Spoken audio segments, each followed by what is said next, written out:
Welcome back once again in our YouTube channel solution of life Ajay Pandey. और आज हम लोग जो एनसीईआरटी 6 to 12 रिवीजन सेशन चल रहा था उसका हम लोग थर्ड चैप्टर देखेंगे। तो स्टार्ट करते हैं।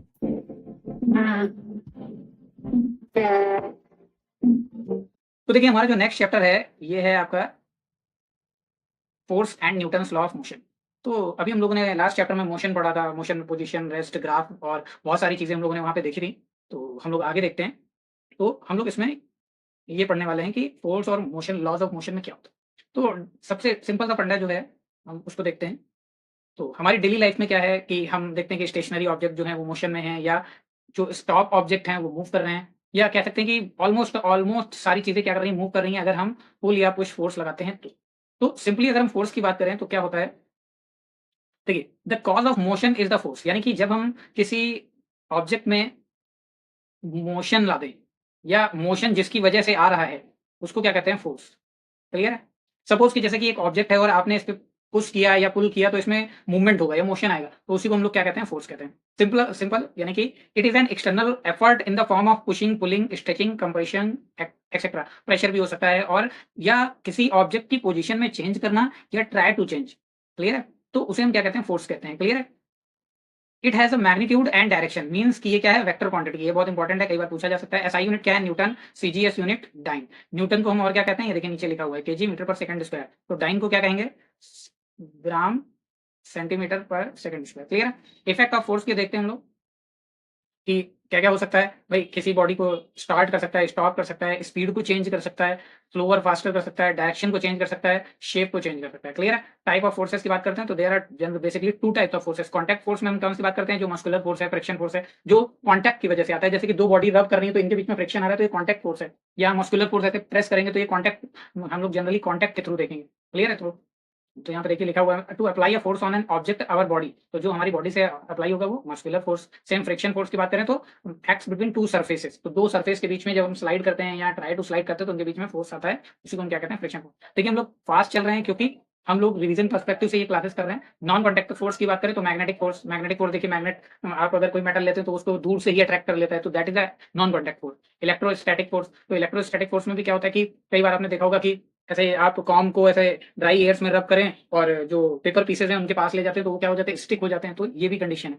तो इलेक्ट्रोस्टैटिक फोर्स भी कैसा है आपका, नॉन कॉन्टैक्ट। फिर आता है हमारा ग्रेविटेशनल फोर्स। तो ग्रेविटेशनल फोर्स की बात करें तो ग्रेविटेशनल फोर्स सारी जो बॉडीज हैं, अगर कोई भी बॉडीज उनमें मास है तो वो एक दूसरे को अट्रैक्ट करेंगी, और ये फोर्स जो होगा ग्रेविटी, इसको हम कहते हैं। तो ये भी क्या है, फोर्स नॉन कॉन्टैक्ट है। अगर आप एयर में जाते हैं तो भी आपको नीचे खींच लेता है, तो क्या करते हैं, जंप करते हैं तो, या बॉल को ये ड्रॉप करते हैं तो वो भी आपको नीचे ही आना पड़ता है। तो ग्रेविटेशनल फोर्स। न्यूक्लियर फोर्स, ये जो फोर्स है ये प्रोटॉन्स और न्यूट्रॉन्स के बीच में होता है। ठीक है ना। इसी को हम कहते हैं न्यूक्लियर फोर्स। और सिंपली आपको पता है कि एक एटम में बीच में प्रोटॉन और न्यूट्रॉन होते हैं, आउटर ऑर्बिट में क्या होता है, इलेक्ट्रॉन होते हैं। ठीक है।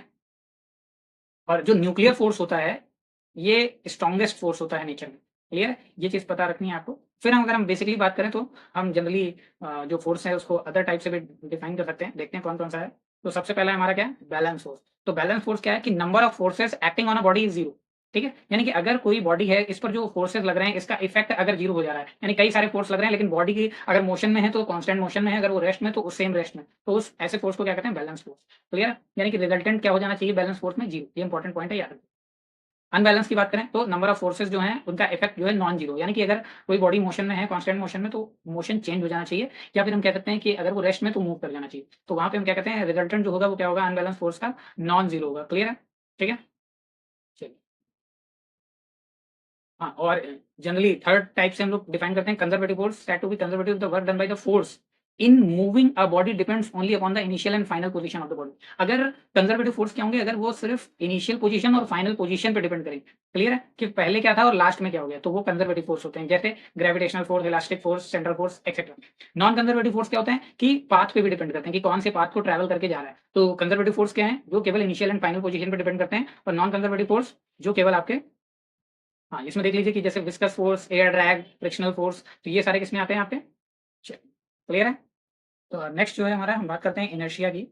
तो इनर्शिया क्या होता है, तो देखिए natural tendency of an object, यानी कि कह सकते हैं अगर हम बात करें तो नेचुरल का मतलब है इनहेरेंट, इंटरनल प्रॉपर्टी। क्लियर है। Internal property to resist a change in their state of rest, motion और मे बी डायरेक्शन, उसे कहते हैं इनर्शिया ऑफ द ऑब्जेक्ट। यानी कि इनर्शिया एक प्रॉपर्टी है जो ऑब्जेक्ट के मूवमेंट की ऑब्जेक्ट का जो मूवमेंट है, चाहे वो रेस्ट हो, चाहे मोशन हो, उसको रेजिस्ट करती है। उस स्टेट को फिक्स रखना चाहती है, सेम रखना चाहती है। सिंपली देखिए inherent property of the all object. एक चीज़ और ध्यान रखिएगा कि inertia is directly proportional to the mass. जितना ज़्यादा मास होगा, उतना ज़्यादा उसमें उस बॉडी में इनर्शिया होगा। There are 3 types of inertia, inertia of rest यानी कि अगर हम किसी बात करें तो जब कोई बॉडी है जो अपोज़ कर रही है अपनी रेस्ट कंडीशन की, ठीक है? तो जैसे रेस्ट में है तो वो स्टेट उसी में उसमें चेंजेस नहीं लाने देना चाहती है कि यानी oppose any changes in its state of rest. जैसे कि a person is standing in a bus falls backward when bus starts moving suddenly. तो ऐसे आप बैठे हैं और बस अचानक से चलती है तो मैं चाहता हूँ कि मैं रुका रहूँ, तो मैं पीछे की तरफ ऐसे हो जाता हूँ। तो ये क्या है आपका इनर्शिया ऑफ रेस्ट। ऐसे बहुत सारे एग्जांपल हैं कि जैसे कि अगर हम बात करें कारपेट को बीट करते हैं तो उसमें जो डस्ट होती है वो रेस्ट में ही रहना चाहती है जिसकी वजह से अलग हो जाती है। अगर ट्रीज़ के किसी पेड़ को आप ट्रीज़ को प्रॉपर्ली बहुत अच्छे तरीके से हिलाएँगे तो क्या होगा कि उसकी जो लीव्स होंगी वो अपने आप जैसे यहाँ पे हैं तो आप हिलाएँगे तो वो यहीं पे रहेंगी जिसकी वजह से वो पेड़ से अलग हो जाएँगी और नीचे गिरेंगी। चलिए नेक्स्ट देखते हैं कि हमारा क्या है इनर्शिया ऑफ मोशन। तो इनर्शिया ऑफ मोशन क्या है? It resists the change in state of motion. Clear है? सिंपली इसका जस्ट सपोज़ अगर बस अचानक से रुक जाती है, आप चल रहे हैं ऑलरेडी और बस अचानक से रुक गई तो क्या होता है? आप आगे की तरफ झुक जाते हो। तो ये क्या है? ऐसे ही jumping out of a speeding train में फॉल। तो अगर आप चलती ट्रेन से उतर रहे हैं तो गिर जाते हैं, ऐसा क्यों? क्यों? क्योंकि आप चल रहे थे, अब आप अचानक से रुके, लेकिन आपकी बॉडी चलना चाहती है, तो उसी को क्या कहते हैं हम लोग? क्लियर है? तो ध्यान रखिएगा। नेक्स्ट हम बात करते हैं इनर्शिया ऑफ डायरेक्शन। तो इनर्शिया ऑफ डायरेक्शन जैसे सपोज़ टेंडेंसी टू बॉडी यानी चेंज इन डायरेक्शन। जैसे कि आप देखते हैं कि अगर कार को आप ऐसे टर्न करते हैं तो आप इधर की तरफ हो जाते हैं, इधर की तरफ टर्न करते हैं तो इधर। तो that is the inertia of direction. कब suddenly a person sitting inside is thrown outward, दूसरी साइड में बाहर की तरफ चला जाता है। ठीक है? क्लियर है? जी। ऐसे ही अगर आप किसी स्ट्रिंग को बाँधते हैं और अपनी तरफ ऐसे घुमा रहे हैं और वो ब्रेक हो जाती है तो वो इस डायरेक्शन में चली जाती है क्योंकि वो उधर ही उसपे वर्टिकल फोर्स लग रहा था तो जहाँ से वो ब्रेक होती है वो वर्टिकल चली जाती है। क्लियर है? तो इस तरीके के ये एप्लीकेशन आ सकते हैं आपके एग्ज़ाम्स में।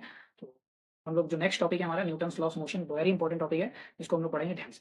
तो सबसे पहले देखते हैं कि there are 3 fundamental laws. Clear है? फर्स्ट लॉ ऑफ मोशन सब लोग जानते होंगे कि किसी भी बॉडी की जो पोजीशन है उसको रेजिस्ट करना जब तक कोई इसमें एक्सटर्नल फोर्स ना हो जाए। यानी कि हम लोग कहते हैं कोई बॉडी रेस्ट में है तब तक रेस्ट में रहेगी, अगर कोई मोशन में है तो वो मोशन में रहेगी। क्लियर है? जब तक कोई उस पे एक्सटर्नल फोर्स ना लगाए। क्लियर है? यानी कि the state of any object can be changed by applying external force only. यानी कि किसी भी ऑब्जेक्ट की स्टेट जो तभी चेंज होगी जब आप उस पे एक्सटर्नल फोर्स लगाएँगे। It is also known as law of Galileo. कई बार लोग जानते नहीं कि लॉ ऑफ गैलीलियो जो है वो किससे रिलेटेड है, तो ध्यान रखिएगा।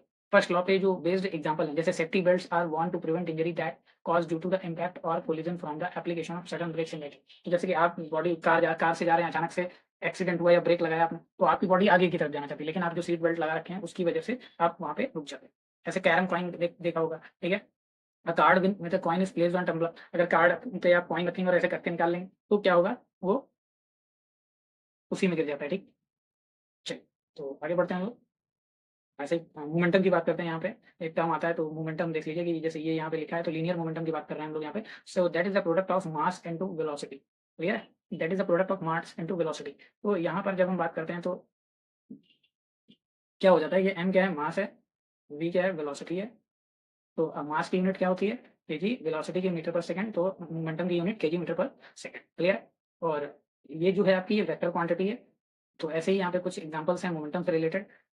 ठीक है? तो a greater opposing force is required to stop the truck then the car at the same time if they are moving with the same. Clear? Simple सा फंडा है कि अगर ज़्यादा फोर्स आपको रिक्वायर्ड होगा कि अगर आप किसी ट्रक को रोक रहे हैं कंपैरिज़न द कार से उसी टाइम पे, ठीक है ना? तो ज़्यादा फोर्स की रिक्वायरमेंट होगी अगर आप सेम स्पीड से जा देख रहे हैं।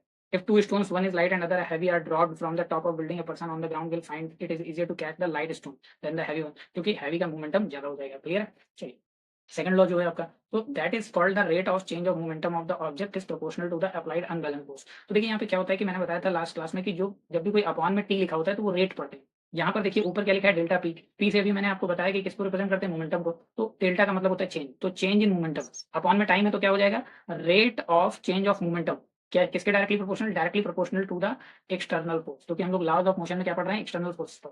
क्लियर है? तो सिंपल सा फंडा है, तो ये आपका फॉर्मूला क्लियर हो गया। F equal to delta P upon, अब देखिए डेल्टा पी का मतलब क्या है? Change in momentum. मोमेंटम का फॉर्मूला हमने क्या बताया था? एमवी। तो ये फाइनल मोमेंटम, ये इनिशियल मोमेंटम। एम कॉमन आ गया, V minus U upon T. अब वी माइनस यू का मतलब क्या होता है? ये देखिए, V minus U is equal to क्या होता है? A T. V minus U is equal to क्या होता है? एटी। हम लोगों ने इक्वेशन देखी थी, V is equal to U plus A T. तो फर्स्ट इक्वेशन है तो V minus U is equal to क्या हो जाएगा? एटी। तो जब यहाँ पे वी माइनस यू की जगह आप लिखेंगे एटी, तो यहाँ पे टी टी कैंसिल हो जाएगा, तो ये क्या बचेगा? एमवी। और जब भी हम प्रोपोर्शनल साइन हटाते हैं तो कांस्टेंट आता है, दैट इज के। और यहाँ पर जो के की वैल्यू है 1। क्लियर है? तो यहाँ पे एक और स्टेटमेंट आता है, the force acting on the body is the product of mass and acceleration. Mass and acceleration है तो फोर्स है, और मास इनटू वेलोसिटी है तो मोमेंटम। ध्यान रखिए। क्लियर है? दोनों ही वेक्टर क्वांटिटी हैं और यूनिट हम लोग पहले ही देख चुके हैं। तो सेकंड लॉ क्या है? Hurting by a cricket ball not table tennis ball. Clear है? Moving of hands backward while catching a ball by cricketer, catch लेते हैं तो हम लोग हाथ को पीछे खींचते हैं ताकि बहुत तेज हमारे हाथों में चोट ना लगे, हम एक्सेलरेशन को धीरे-धीरे कम करते हैं। Falling on sand bed in high jump, तो जब भी हम सैंड बेड पे गिरते हैं तो क्या होता है, चोट नहीं लगती, क्लियर? क्योंकि वो धीरे-धीरे आपके मोमेंटम को रेजिस्ट करता है, एक्सेलरेशन को रिड्यूस कर देता है। क्लियर है? फिर आता है ये इम्पल्स, तो जैसे हमने पढ़ा था कि वो प्रोडक्ट क्या होता है, सेकंड लॉ पढ़ा था कि F equal to delta F proportional to delta P upon delta T। तो यहाँ पर देखिए जो डेल्टा P है दैट इज कॉल्ड इम्पल्स, यानी कि sudden change in sudden change in momentum. अगर सडनली मोमेंटम चेंज हो रहा है तो उसे हम क्या कहते हैं, इम्पल्स। तो इम्पल्स का फॉर्मूला क्या हो जाता है, डेल्टा P, यानी कि इम्पल्स यहाँ पे ऐसे लिख सकते हैं, impulse equal to force into delta T। और इसके कई सारे एग्जाम्पल हैं। क्लियर है? Use of buffers in bogies, तो जैसे बहुत ज़्यादा तेज जब फोर्स लगता है तो बफर्स क्या करते हैं, उसको धीरे-धीरे रिड्यूस कर देते हैं मोमेंटम की वजह से। तो ये इस तरीके से क्या होता है कि आपका कई सारे एग्जांपल्स हैं, ये पढ़ते जाइएगा क्योंकि ये आपके एग्जाम में काम। फिर आता है हमारा जो थर्ड लॉ ऑफ मोशन, तो ये तो आपको सिंपल सा पता है कि एक every action have a equal and opposite reaction. Clear है? There is a equal and opposite reaction. तो कहने का मतलब है कि जब भी कोई बॉडी किसी पे फोर्स लगाएगी तो सेम बॉडी उस पे भी उतना ही फोर्स लगाएगी। क्लियर है? तो ये सारी चीज़ें आपको पता होनी चाहिए। तो थर्ड लॉ के बहुत सारे एग्जांपल हम लोग देखते हैं। कोलिजन ऑफ टू पर्सन, तो जब दो पर्सन होते हैं तो एक उधर की तरफ गिर जाएगा, एक तरफ, तो दोनों पे अपोजिट फोर्स लगता है। वॉकिंग ऑफ अ पर्सन, तो जब वो चलता है तो वो पैर से ग्राउंड को पीछे की तरफ धकेलता है तो वो आगे की तरफ जा सकता है।